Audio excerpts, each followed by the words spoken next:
frustrated, so we get faded. But deep down inside, you know you can't fake it. How long should I stay dedicated? How long till opportunity meet preparation? I need some real reparations, or I run up in your bank just for recreation. Dedication, hard work, plus patience. Some more of my sacrifice, I'm done waiting. I'm done waiting. Told you that I wasn't playing. Dedication. Oh man. Good morning, everybody. Good morning. I hope everybody's having a blessed morning, having a great morning, up and ready to have a great day, to be a blessing to somebody in some way, shape, or form, man. Good morning to you all. Welcome to The Breakdown, X's and O's with Nate Ness.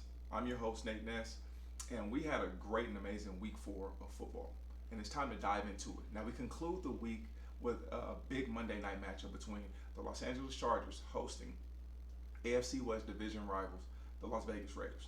And this is a really, really good game. A really great game. I mean, you got the Raiders coming in 3-0 at the top of the division, playing some really good football. They have actually came in and just found a way and persevered in all their games and won. And then you got this LA Chargers team who has a lot of confidence right now after knocking off the Kansas City Chiefs. But let's go ahead and get right into it. There was a 35-minute weather delay in LA, so guys had to go back in the locker room and until everything was safe and it was cool. But when the game got started, it was like, oh man, lightning was on the field. Now, Derek Carr and the Raiders in the first 3 weeks of the season, they've had to battle back from deficits. They've shown heart, grit, determination, and poise and competitiveness. And Derek Carr has put up some big numbers in each one of these games. But last night, it wasn't nothing really big. It wasn't the numbers that we're accustomed to seeing in the first, since we've seen in the first 3 games. But 21 for 31 for 196 yards, 2 touchdowns, and 1 interception. Now, Josh Jacobs back last night from missing injuries with the ankle and everything. And he was relatively a quiet night. You didn't expect him to do anything big. 13 carries for 40 yards. But you know what? You expect him to catch on and once he's healthy, he's going to be big for that Raider offense. Now, Darren Waller and Hunter Renfrow, they both have receiving touchdowns. But I have to emphasize how big of a mismatch Darren Waller is to any defender. He is 6'7". He's a basketball player that plays football. Throw it up in the air, he's going to go up and get it. The 50-50 balls, he's coming down with it. So, that's a matchup nightmare. But, he is the guy. He is Derek Carr's go-to guy.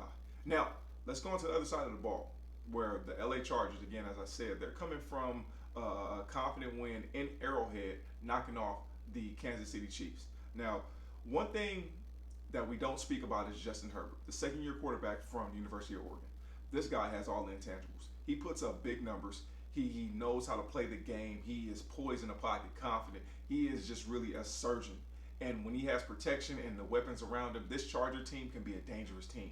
With the weapons around him on offense, the protection that he has in a good offensive line, the receivers, Austin Eckler in the backfield, and a good defense, this guy has a chance to really make some noise. And it's crazy. We don't really speak on him because he's in a division where Patrick Mahomes and Derek Carr are in the division. But we got to start. You know what? He's got to be in the MVP talk because he's putting up some numbers that are crazy, playing winning football. Last night, he went 25 for 38 for 222 yards and 3 touchdowns. Now, the Chargers got really other excellent production from Austin Eckler, as I said before. 15 carries, 117 yards, and 1 touchdown, and 3 receptions for 28 yards and 1 touchdown. So, if he continues to show that type of effort and show that type of, production on the field, I'm telling you, this Chargers team is really, later on in the season, they're going to be hard to beat because it's going to be one of those pick your poison type matches. And they are really playing some good football. Now, tight end Jared Cook, he made some big plays for the Chargers the whole game. Put up some really, really good numbers. 6 receptions for 70 yards and 1 touchdown. Donald Parham had a receiving touchdown as well. And this Charger defense, they got a healthy Derwin James. With a healthy Derwin James, who is your Swiss Army knife on the defensive side, he is the one that lines up at safety, lines up at dime, lines up at nickel, lines up as your nickel or dime linebacker. This guy is all over the field. The Charger defense were harassing Carr the whole night. They got 4 sacks and 1 interception. And it was a beautiful play by Derwin James running the corner route for Darren Waller. Derek Carr in the later moments of the game thinking he had something. He threw it and Derwin James comes down and finishes the route and intercepts the ball. And that's basically the game. And, you know, if you can keep him on the field and he's healthy, I'm telling you, this Charger team is a sleeper coming out of the AFC. I'm just going to say that right now. I know it's early, but this Charger team, if they can continue to produce and continue to compete at this level, they're going to be a team, a sleeper team coming out the AFC. And they're making things, like they're making plays and making, like, you know, things happen. And you got to enjoy it, man. It was a great game, a really, really good game. But the Raiders couldn't come back in this game. They dropped, the Chargers take an important division game, 28-14. So I'm going to give you guys my thoughts right now on week 4, a recap. We have some great games, great division games. And as each week progresses, we're going to see more of these division games and more good, solid football. It's important. Every game is important, you know, but you don't look past this game until the next game. No. Your whole mindset, your whole focus, your dedication, hard work for that week is for this game, because this is the most important game.